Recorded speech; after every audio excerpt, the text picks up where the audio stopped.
Why were you silent?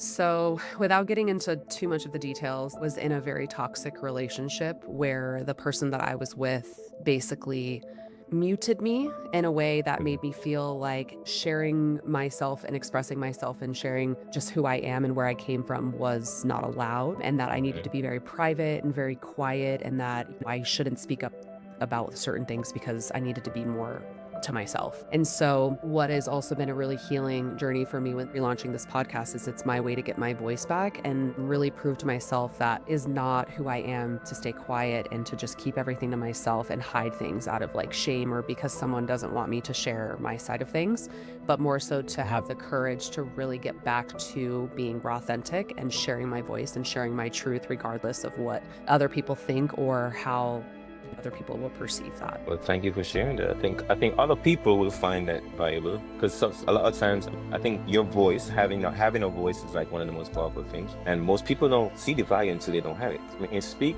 I'm not free to speak, and that shifts a lot of things inside of you when you don't have a voice. So you mentioned courage, and I like that word because I think that word is such a powerful word. And when you think about courage and the things you've been through in your life, you can think about the first time experience, maybe a failure or something that you had to show a lot of courage in. What would that do for you right now? An experience where I had to show a lot of courage. I think the experience was ending the relationship that I was in, having the courage to do that. I felt very like trapped and felt very just boxed in. And in a lot of ways at that time, I thought it was a fantastic relationship and had so many qualities that I was looking for. I was engaged. We were to be married. And it was really just knowing in my gut that I needed to let that go, but I was so scared for so long of what my life would look like if I let that relationship go. And the courage to walk away from that was me saying yes to myself. And then also the courage to start the podcast and do all of the things that I've wanted to do. It's just so interesting how I've never been the type of person that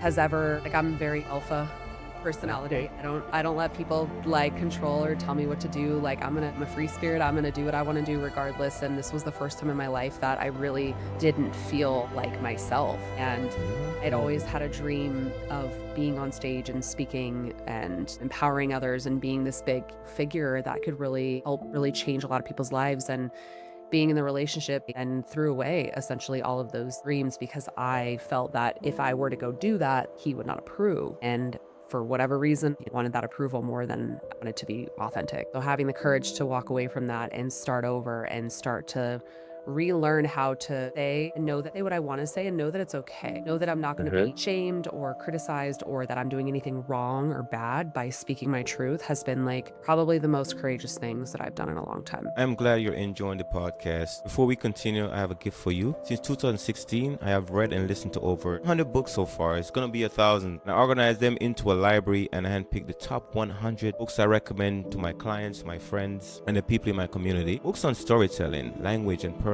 growth, and building something from your own life. If you're watching this podcast and you're looking for your next great read, this library is your gift. It is free. Go to asheralbertwright.com and check out the 1000 book challenge. It is my gift to you. Now back to the conversation. Where do you get the stories from? It's not from some of those things that don't go right. Like this is something that I embrace, and it happens after you do the hindsight 2020 vision things. It's like when you look back at your life, you're like, where do I get most of my stories from? They're from the thing that didn't meet my intention and my expectation.